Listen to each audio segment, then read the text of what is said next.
Welcome to the channel. Today, we're exploring some unbelievable story. Stay tuned and let's dive in. The rain is pouring down so fiercely that I am idling. I can hardly see the Eagle Ridge hood ornament on my 9-year-old Ford F-150 XLT truck. I'm attempting to go home to my family, which includes my lovely wife, Sophia, and my 2 children, Alex and Emma. I'm Michael Parker. I'm 37 and I'm on my way home early because the storm I'm battling has cancelled flights across the region.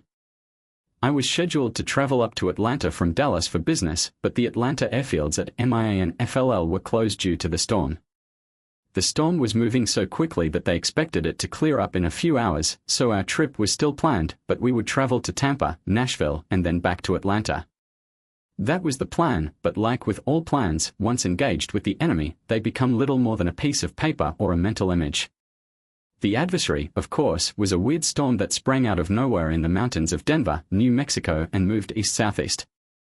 My flight was scheduled at 4:37 p.m. I drove Sophia to the airport in my beat-up pickup so she wouldn't have to leave work early. She worked at an accounting business in West Dallas.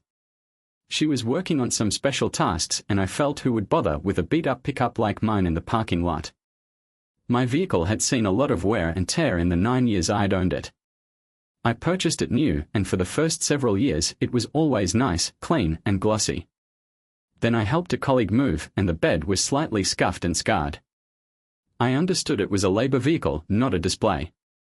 So it now had some dents, a couple of primer-covered areas and a spot where some fool had smashed into it, which I had repaired but hadn't had a chance to paint over. Nonetheless, the vehicle performed well. The Hemi purred like a cat while idle, but roared like a lion when I gave it some gas. The plan was revised and we were going to travel to Tampa and then back to Atlanta, but that was cancelled as the storm intensified.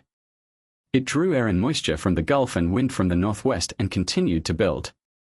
By 6:25 p.m., all flights out of Dallas-Fort Worth International Airport had been cancelled and I returned home while the weather in far southeast Dallas remained pleasant. I was doing fine as I drove north on the 45 toll road into Plano, but the rain began to fall heavier as I got farther north. It was still safe to drive in, but as I approached the I-9 exit, the rain became very heavy. By the time I reached the next exit, I seemed to be the only driver on the road.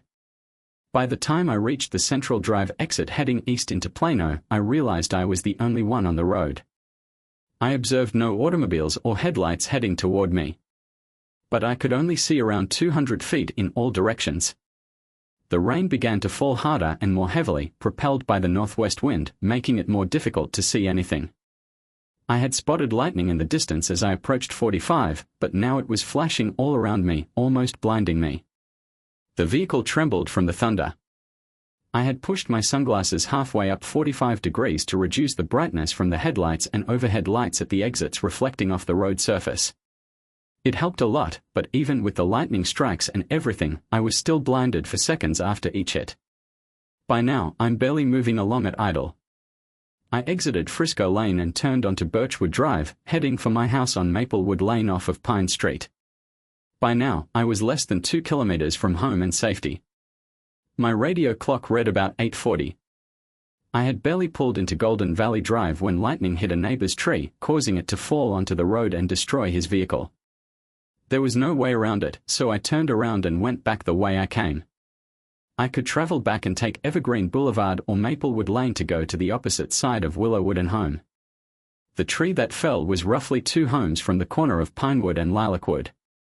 I drove up Pinewood and turned the corner, searching for home at last while attempting to navigate my way into my driveway. I observed a car's taillights reflected in my headlights. There was a vehicle in my driveway where I normally park my truck. Sophia's vehicle would be in the garage and I would generally park on the side of the drive so she could get out, but there was a car there that I didn't recognize. I pondered who would have come here knowing I'd be gone for 3 days. Well, I would find out quickly. I triggered the garage door opener, parked in the driveway behind Sophia's vehicle, and dashed into the garage, getting wet in the process. I scrawled the car's registration number on a piece of timber and locked the garage door just as thunder rumbled outside. I shook myself off and attempted to dry myself with some store clothes before tracking all this water inside the home. I knew Sophia would be furious if I got her carpet this damp. I undressed to nothing before grabbing a pair of shorts from the washing room pile and putting them on.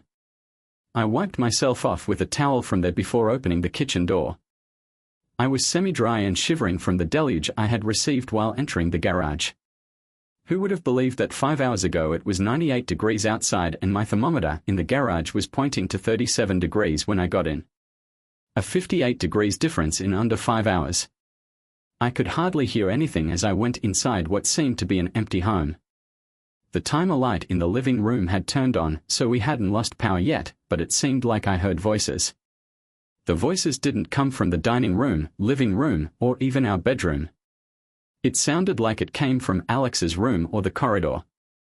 But why go from there? I stepped inside the home, shaking from the cold and maybe from dread. I proceeded down the hallway to find Alex's door locked, but there was a light shining beneath it. I checked Emma's room since the door was open, and there was no one there. What the heck is going on? I crept close to Alex's door and listened. I could clearly hear skin smacking against flesh. Okay, since Emma was gone, I knew Alex would be gone as well, leaving just Sophia and the mystery visitor from the weird automobile. This was a clear instance of house invasion and invasion of my wife. I turned around and returned to our bedroom. Probably not anymore, huh? But when I got there, I went under the bedside drawer and took out my M1911A1. I'd created a holster for it and connected it to the top of the shelf. I checked that it was loaded and then chambered around. Then I snuck back across the living room to the hallway, and despite the noise of the rain on the roof, I could hear them still fighting. I examined the doorknob and found that it was not locked, so I carefully twisted the knob and opened the door slightly. Sophia laid on Alex's bed, with some man on top of her, pounding to his heart's delight. Her eyes were glazed out, and one of his hands kept her arms over her head as he pounded away. The bed was against the rear wall of the room, so I could only see their profile. He was approximately our age, late 30s or early 40s, and seemed to be in excellent form. And, from what I could see, he was, but not as large as mine. Enough of it. I opened the door, aimed the pistol at the man's chest, and calmly stated, "Please stop what you're doing to my wife before I blow a hole in your body big enough to drive my truck through."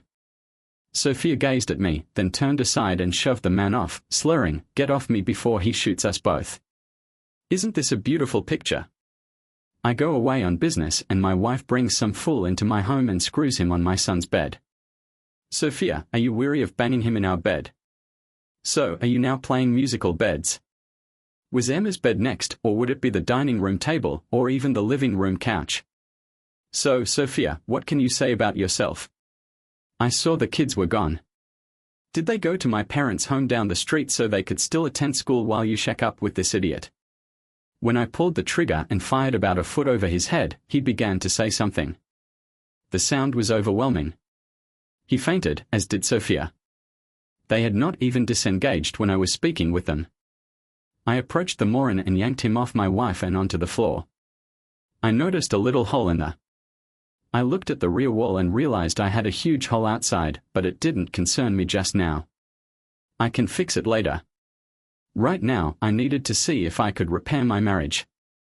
I sat in Alex's desk chair and tapped a hole in the skull with the barrel of my revolver, saying, "Wakey, wakey, it's time to get up and face the music." I leveled the revolver at Mr. Idiot, and he could see me tightening my trigger finger as he collapsed again in a dead faint. I glanced at Sophia and said, "Okay, who is this Mr. Idiot that you've brought into my home and let to enjoy something that is all mine? Well, answer me, or do you want me to shoot you as well, and the children would be without a mother or father?" Sophia carefully got out of bed, grabbed her clothing, and raced out of the room. Mr. Idiot was waking up again, and I placed my chilly bare foot on his back, jolting him awake a bit quicker. He remained where he was, nevertheless. "Mr. Idiot, what is your name?" "Yes, that is James Dawson." "Look, I really should not be here. I should be at home with my wife and children, consoling them in these weather. They are quite terrified of thunderstorms. If you simply let me go, I won't say anything and will never approach Sophia again." "Okay, James, how do you know Sophia?" "She works for me at Hillside Partners. I've been trying for months to persuade Sophia to let me come home with her or go someplace we could be alone. She is very attractive and sensual, and she always makes me feel hot at work. I just had to have her." I'm sure you, of all people, understand men's wants for your wife. She embodies the lovely wife that every guy dreams he had at home waiting for him. I'm really sorry I persuaded her into it tonight, but you have to understand that I had to have her at least once. Please do not murder me, I implore you. Well, James, why don't you get dressed and meet me in the dining room, where we can discuss the benefits and drawbacks of just shooting you and leaving you in some remote location in your vehicle for the police to locate later. I know numerous roads that go nowhere, and I could leave you there for days before anybody discovers you. Until then, I believe I need the keys to your automobile. Hand them over. I knew he couldn't leave via the front door because it sticks very hard during wet weather, and there's a secret to raising and twisting the key in the lock exactly so, or you'll never open the door. Sure, the key is hanging right there in the church windows area that connects the entranceway to the dining room. There are 4 holes that are formed similar to stained glass windows in churches. The base and sides are straight up to practically the top, and then there is a very high arch at the top, creating the appearance of a church window. So James picked up his trousers off the floor, fetched his keys, and gave them to me. He then began getting dressed. I left the room and walked into the kids' bathroom and said to Sophia, as she sat on the toilet, James and I are going to have a nice long talk about a few things, babe. You get dressed again and stay in Alex's room for a while. I'll come get you.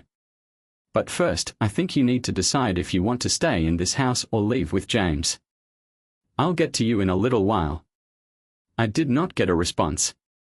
The storm outside was just beginning to subside in intensity, and there were fewer lightning strikes. The thunder sounded quieter and looked further away. Even the rain appeared to have eased off a little. I sat across the table from James. I just gazed at him. I gazed at him intently, trying to figure out why Sophia would let this person to screw her. He was beautiful, I suppose. Tall and fit. But so was I tall and fit. I needed to be because of my work. I worked as the marketing and operations manager for Summit Polymers, a Frisco-based small manufacturing company. I raced around the manufacturing floor maybe 9 to 20 times every day. The rest of the day was spent in and out of meetings with salesmen and customers. Sure, I worked some overtime a few times a month and had to travel for a couple of days once in a while, but I was home every evening and adored my wife and children. I earned about $90,000 each year, in addition to Sophia's $60,000. We had a very good life. We lived in an upmarket area approximately 3 or 4 miles from my parents. Sophia's family resided in Arlington, around 50 miles from our house, so gazing at James, I couldn't understand why Sophia had gone. Okay, James, why don't you explain how you ended up here in my home, screwing my wife tonight? Where should I start? It's kind of a long story. Start like any story, start at the beginning and tell me everything that you did to get my wife to cuckold me tonight when I was supposed to be away on a business trip. But first, one question: was tonight the very first time you had any sexual contact with my wife other than copping a feel of her body and a couple of kisses? Nothing until tonight, he said. Damn. I almost shot the bastard right there in the dining room. I didn't, but it was a real close call.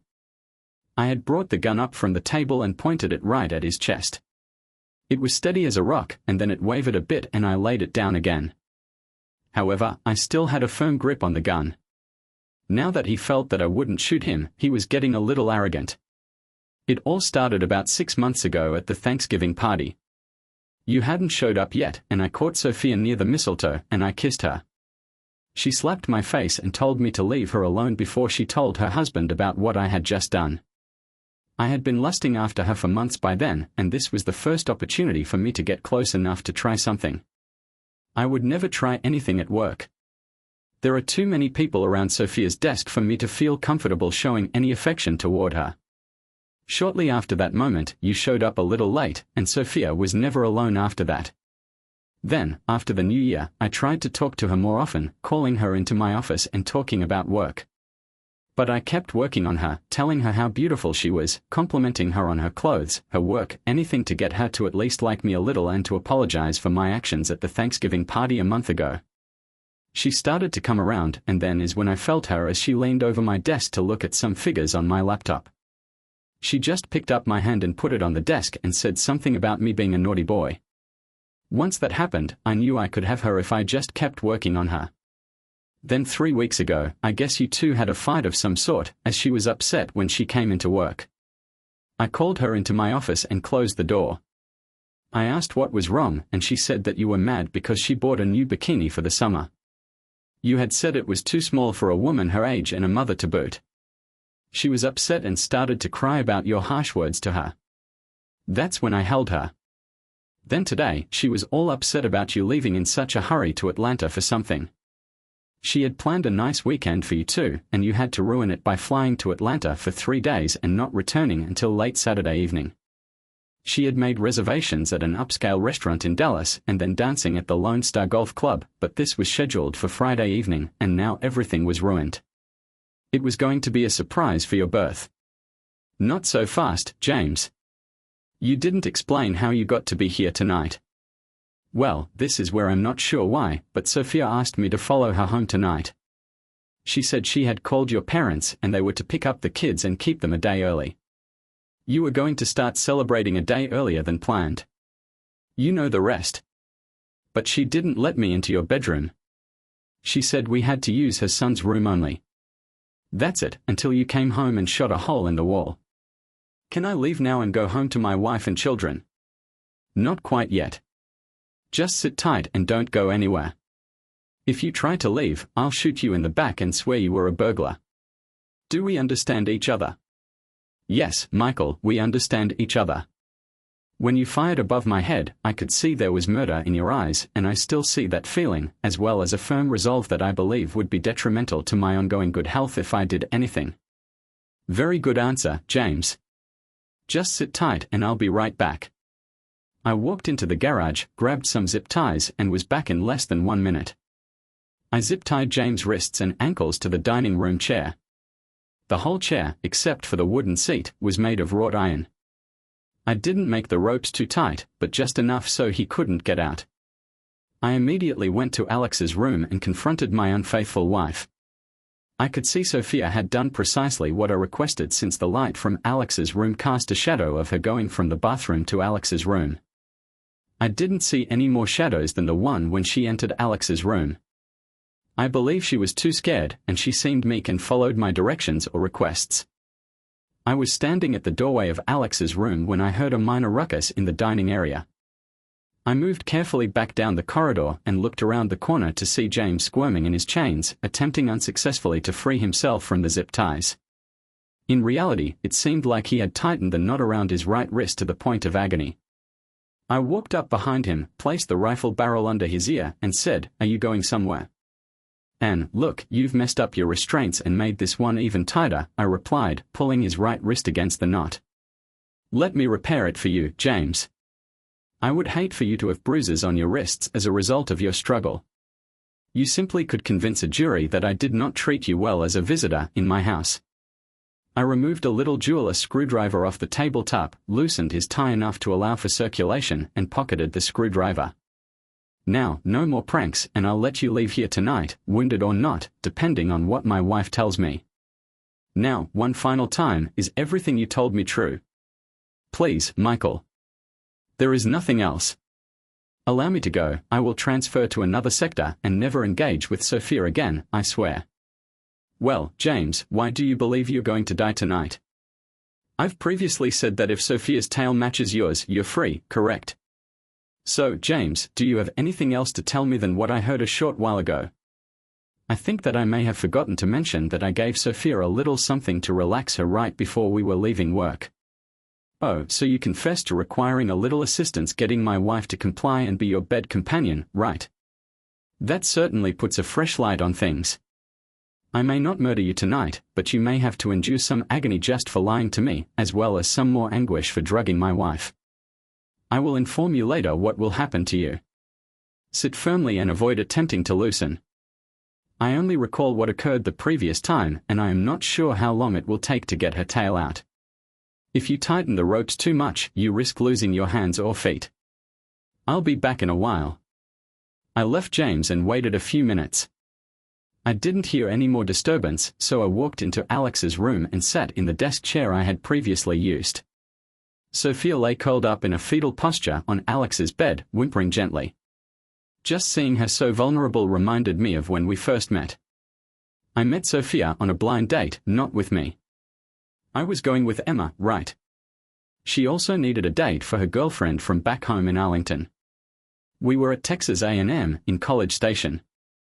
I was a junior in their business management degree, and Emma attended several of my courses. She was also a junior. Anyway, Sophia Don was her girlfriend, whom I had not yet met, and she wanted a date. So I talked my roommate, Rick, into accompanying me as Sophia's date. Anyway, we arrive at their room and meet Emma and Sophia.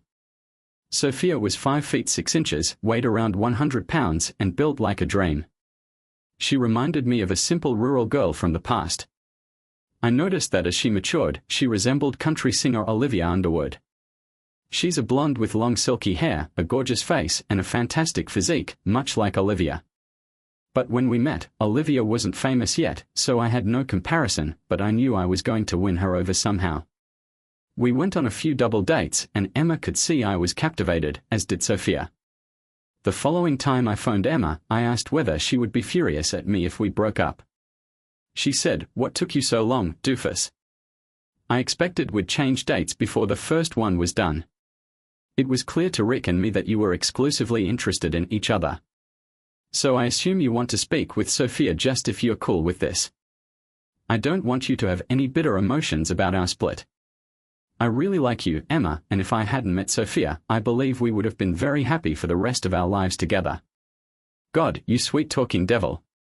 You've always known you could talk the birds out of the trees, but can you talk me out of loving you? That takes the cake. I will get Sophia for you, Michael. And remember this day and time, Daniel, because I'm going to ask you for something eventually. I'm not sure when or why, but you'll owe me big time. Just remember this. I'll remember this day forever. I will be there for you no matter what. That was the beginning of a fantastic 9-year relationship, which ended today. We dated solely for the remainder of school and married in October, after graduating in May. Surprisingly, we both got jobs fairly quickly. By Independence Day, both of us were working.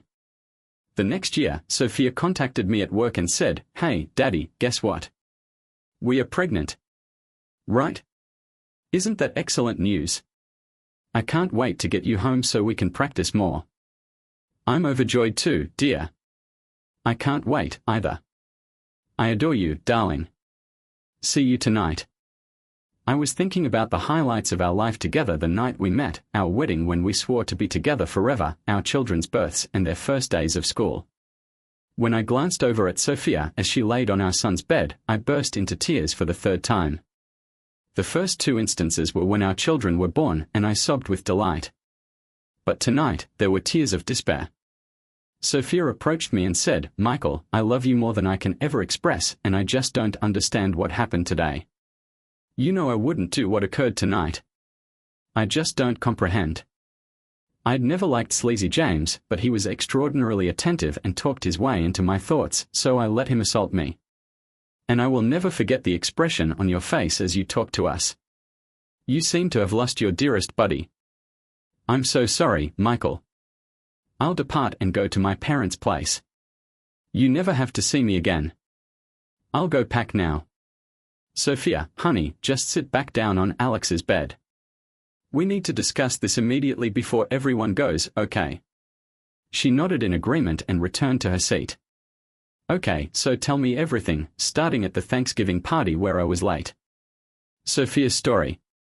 Daniel, it starts even further back than that.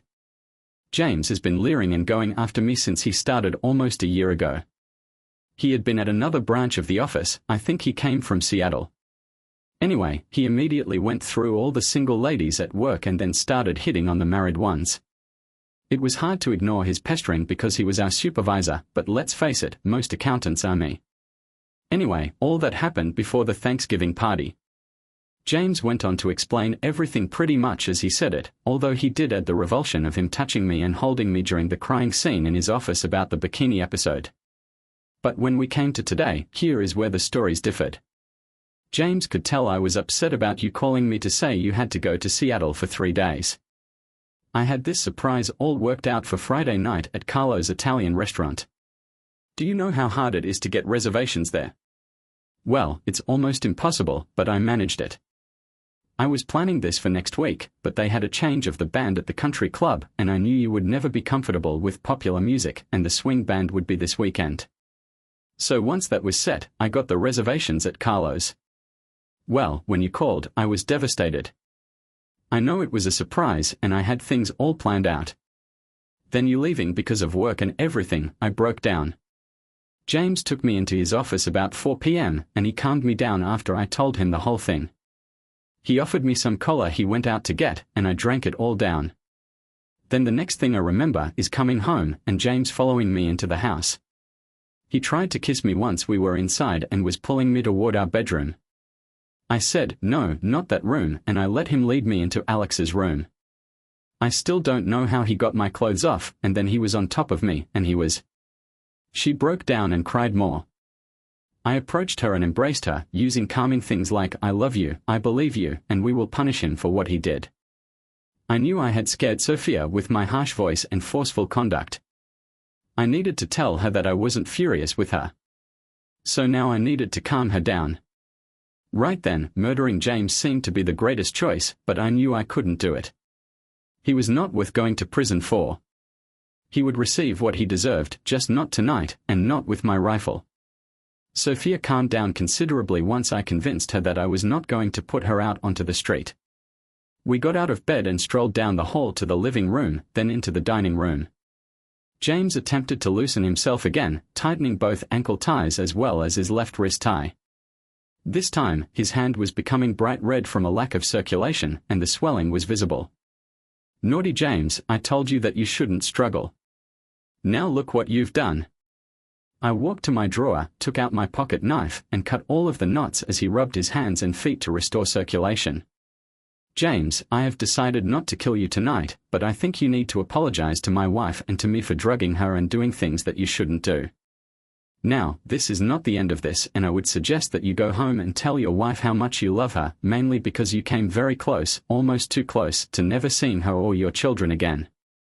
I could have shot you several times tonight, but I have a big heart, eh? James, yes, Michael, and thank you for not killing me. Yes, I know I am a piece of trash, and I do really apologize to Sophia and you for the stupid and dirty things I have done in the past. Believe me, I am turning over a new leaf as of now, and I will never bother Sophia again, I promise. Make sure you leave the other women at the office alone too. I understand that you consider yourself the office Casanova. I think it is time for you to retire from that job and pay more attention to your work and your family. I think that it might be healthier for you. I'm sorry, Sophia, for everything. I guess I never grew up, but I have grown a great deal tonight, and it's all thanks to you and your understanding husband. Good night, James. James departed as the rain let up. Sophia and I went back inside the home arm in arm.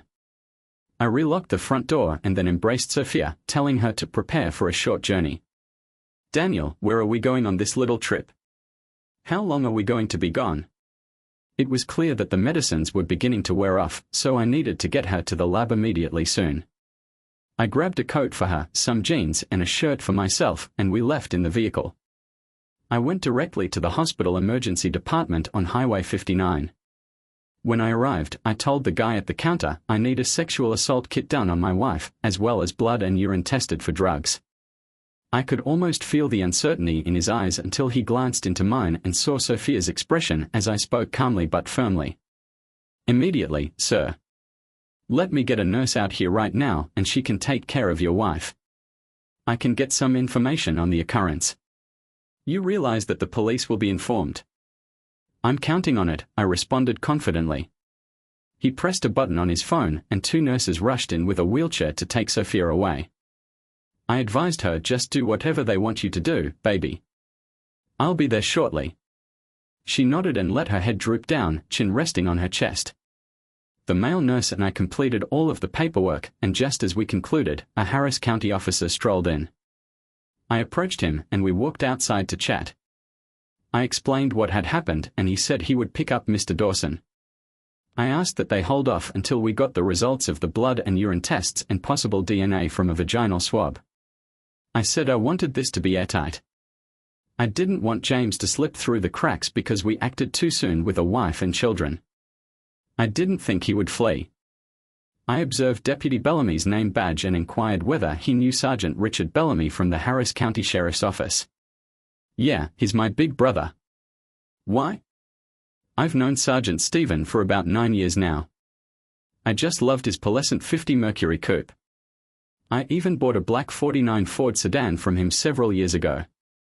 We were in the same car club for a few years, but with the kids and traveling, I had to quit and sell the car. That was my old car, that 49 boy. I sure miss that car. My name's David, by the way, Michael.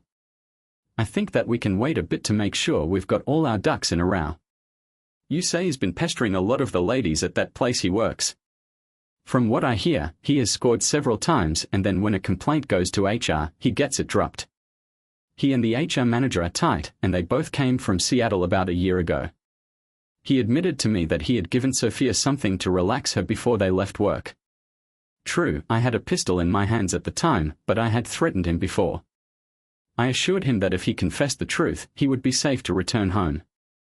I understand it was a forced confession, but what would you have done if you got home and saw the slimy guy cheating on your wife? I'd probably have shot the bastard right then and there, David said. I think your plan was better, less messy. Oh, you're Michael Parker, right? You are the person that defeated my brother in a shooting battle at the Redstone Range in Plano a few years ago. I believed I knew you, but I could not place you. You had longer hair and a beard, right? Yes, it was me. Look, I didn't want to play that match, but Stephen bet me $100 and a bottle of whiskey that I couldn't beat him. I had to try and win. I adore that thing. Yes, but you had to change magazines twice to equal his 20 rounds with a single magazine change. How could you do that? This is a trick, David. I had 3 filled magazines to his 2, but my .45 was considerably quicker than his 9mm. I had the trigger fixed on, and now it has less pull. The .45 bangs the slide significantly more quickly than the composite Glock 17. However, if he had used the 21, the story may have been different. Anyway, back to our problem, we'll wait to learn the results of Sophia's testing. Right, he said. I need you to give a statement, either oral or written, to a deputy tomorrow, but for now, let's see how your wife is doing.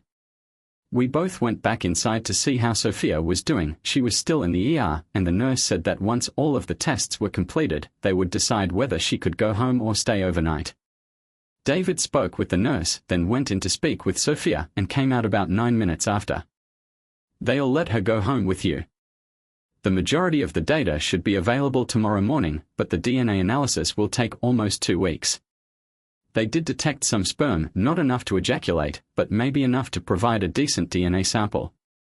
I will inform my brother that I have seen you again. Just not under these circumstances, David said. Good night, Michael. I hope things go well for you both. Thank you, David. I'll be there tomorrow to make my statement. David went, and my wife rushed out to me, throwing herself out of her wheelchair and screaming into my arms. I cradled her, and the nurse who had attempted to bring her to me remarked, "She has had a very tough evening. Simply take her home, cuddle her, and acknowledge that what occurred was never her fault." The preliminary test found Xanax and clopidogrel in her bloodstream. The Xanax was most likely administered first because it was a weaker positive, and it would have relaxed her to the point where she was susceptible to suggestions while still capable of doing what she needed to do. The clopidogrel, on the other hand, would have caused weakness or confusion, rendering her unable to defend herself against an assailant. The best thing for her now is rest, the healthcare provider said. If she gets hysterical, bring her back immediately. Thank you, nurse. We are going right home, and I'll make sure she rests, I replied. Please thank everyone for their assistance today. We simply do our job, Mr. Parker, she said. Most of the time it's unpleasant, but occasionally we can assist. Tonight, I believe we helped someone who truly needed it. She turned the wheelchair around and proceeded to aid other folks.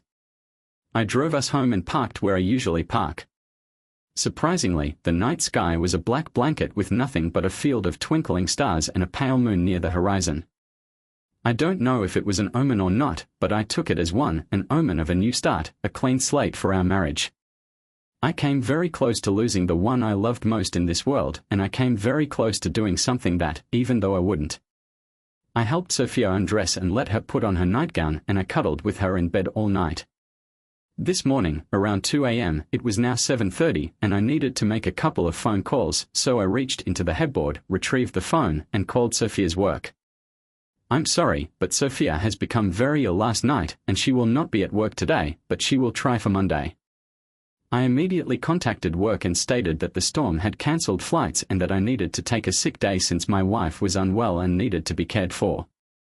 I called the sheriff's office and asked to speak with someone about last night.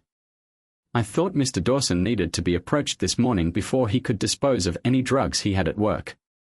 As I explained the event from last night, I was assigned a case number for the assault. They said someone from both Harris and Fort Bend counties would be there before Mr. Dawson could destroy any evidence, and they wanted us both to come in and provide our depositions. The sergeant I spoke with informed me that Officer Bellamy had left a note indicating that we will be in today for our statements. Should I be with our lawyer when we walk in? She asked.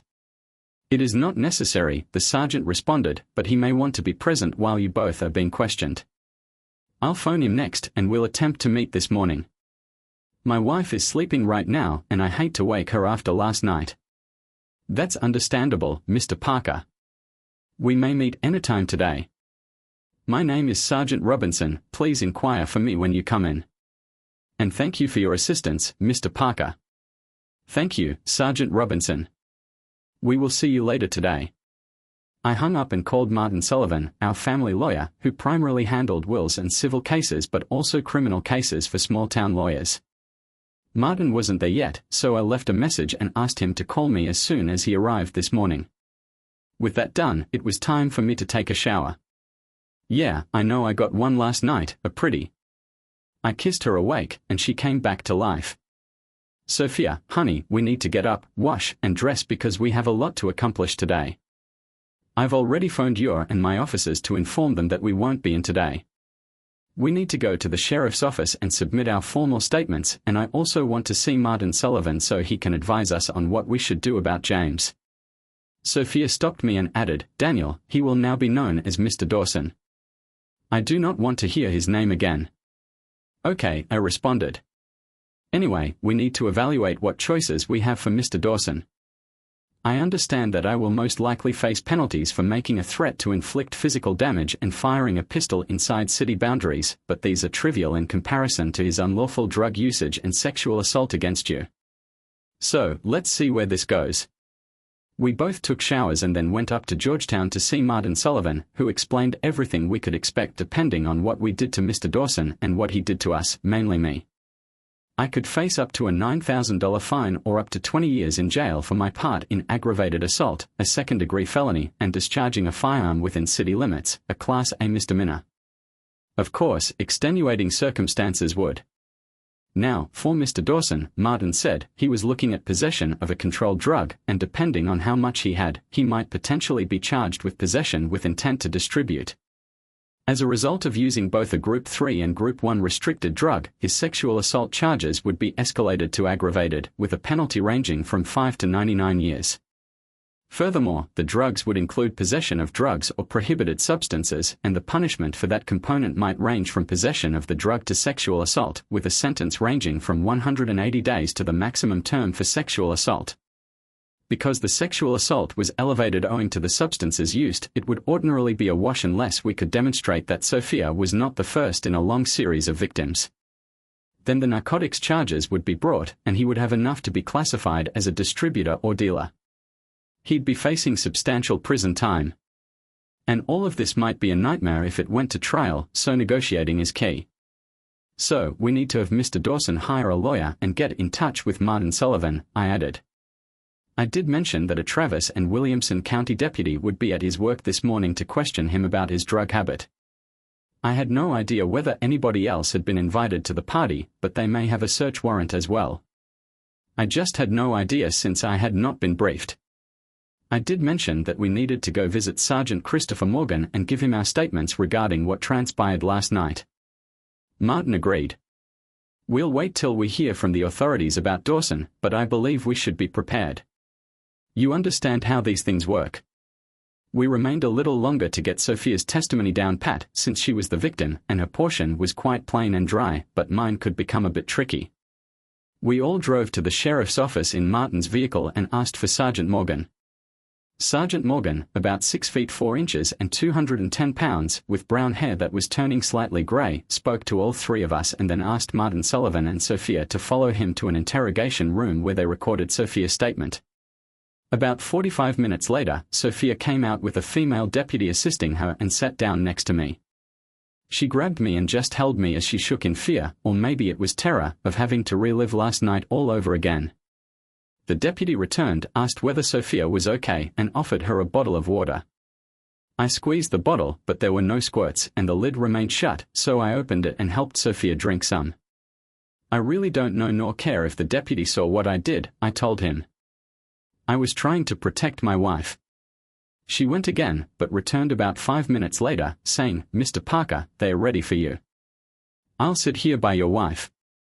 Rest assured, she will be safe with me here. It's just down the corridor, in the third room on the left. Just walk in there, they are waiting for you." I proceeded down the hall, knocking on the door before opening it. "Come inside, Mr. Parker. Please seat next to your lawyer and we'll get started." I sat in Martin's chair and gave him a thumbs up under the table, and the sergeant began without activating the recording. "Mr. Parker, have you ever been in the military or been around drugs before?" "Yeah, I was in the army for many years." "What relevance does it have to this situation?" The deputy said, "I noted that when you attempted to offer your wife a bottle of water, you gripped and squeezed it before handing it to her. Why would you squeeze a bottle of water first before handing it to your wife?" I thought about it, and I believe he had a point. I've been educated to constantly look for stuff like that. I spent 21 months abroad, and while there, some safeguards were second nature to me. I've never trusted anybody, save for close pals and companions. I always check the bottles and my footwear. I check everything. It's just how I work now." "Okay," the sergeant responded. "Let's begin the statement. Mr. Parker, we just wanted to confirm your plans for tonight." The sergeant nodded and began the recorder, directing me to provide my entire name and address, as well as today's date and time, before allowing me to narrate everything that transpired yesterday night, beginning with my departure from the airport. I was on my way home from the airport after my flight was cancelled due to the storm. I was on my way back to the home when I saw the weather was growing worse. It was pouring fiercely by the time I got near to home. When I arrived, I saw an odd automobile in my driveway. I parked behind it and walked inside. My wife, Sophia, was not where I had anticipated her to be. I heard noises down the corridor and went to check, only to discover that something was awry. When I entered my son's room, I saw Sophia with another guy, whose I did not know, on top of her. The guy was in his late 30s or early 40s and looked to be in excellent health. I approached them, and after a short dispute, I pointed my revolver at the guy, asking that he cease harming my wife. I then tied him up to detain him while I found out what was going on. The sergeant inquired, "So you fired over his head and didn't aim to shoot him?" "No, Sergeant. I did not plan to shoot him. I was attempting to persuade him to stop, and the shot was a warning. I didn't want to kill him, but I wanted him to understand how serious I was. I knew I needed to move swiftly since I didn't know what he was going to do. I had no clue what had happened to my wife, and I was not going to allow anybody damage her." The sergeant asked me a few more questions regarding the gunshot and whether I'd ever been in a similar circumstance before wrapping up the basic interrogation. "Okay, Mr. Parker, based on the facts presented, it seems that you were acting in self-defense. We'll need to confirm the information and consult with Mr. Dawson's counsel before making any judgments on that front. Do you have any further information to share?" "No, Sergeant. I simply want to make sure my wife receives the care she needs. I want to get through this and keep my family safe from additional violence."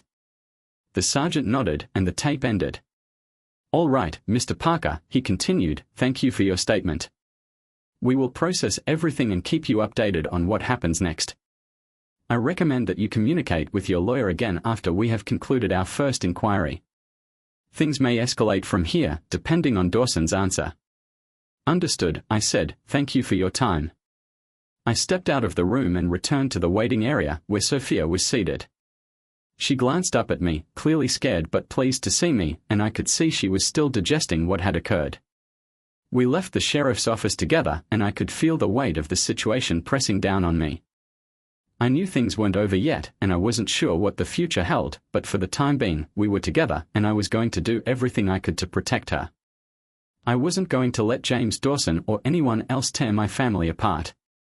We got into the vehicle, and I drove us home in quiet.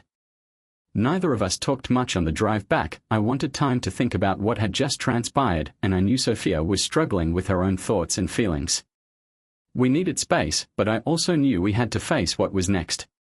After ensuring that everything was in order, I sat down with Sophia on the sofa.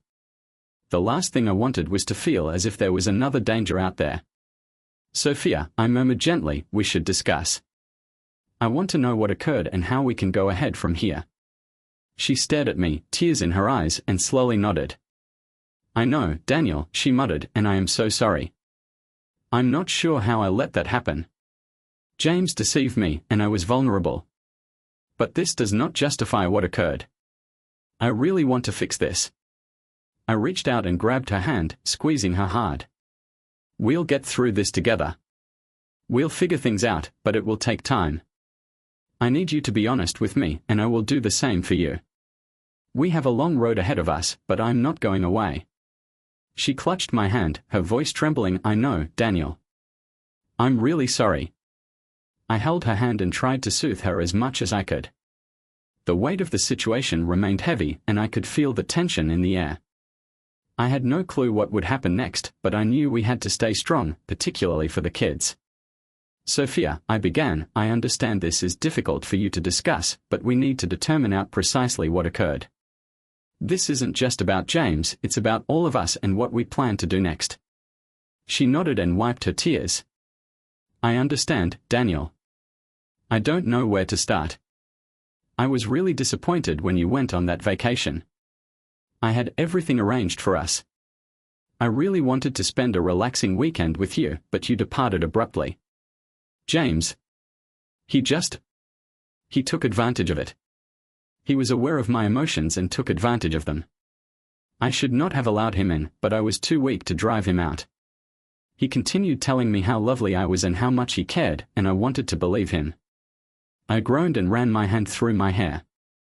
"I know it's hard, Sophia. However, we cannot alter what has already occurred. We need to concentrate on what we can achieve today, collectively. This isn't just about your error, it's about what happens after.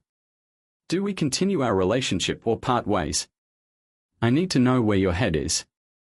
Sophia glanced up at me, her cheeks still red from sobbing, and said, "I do not want to lose you, Daniel. I love you, and I realize I made a huge mistake.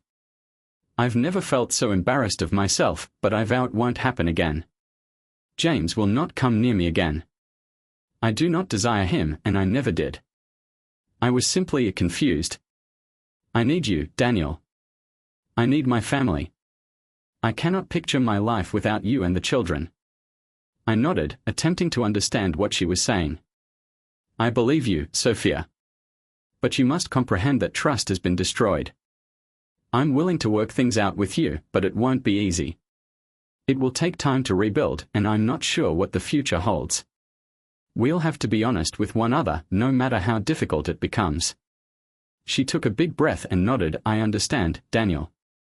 I am prepared to do whatever it takes to make things right. I do not want to lose you." "Good," I responded, my voice firm despite feeling the weight of everything, "because we have a lot of work to do.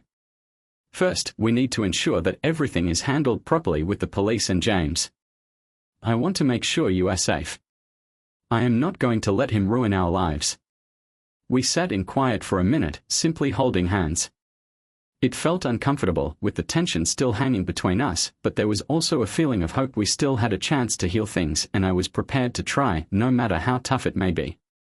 Later that day, I called Martin Sullivan to give him an update on the situation, and he advised us to stay low for a while, as James's lawyer was already making noise, claiming that I had overreacted and that he was considering pressing charges for the gunshot.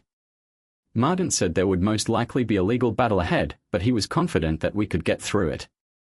We'll handle everything, Michael, Martin stated over the phone. Just keep cool and stick with Sophia.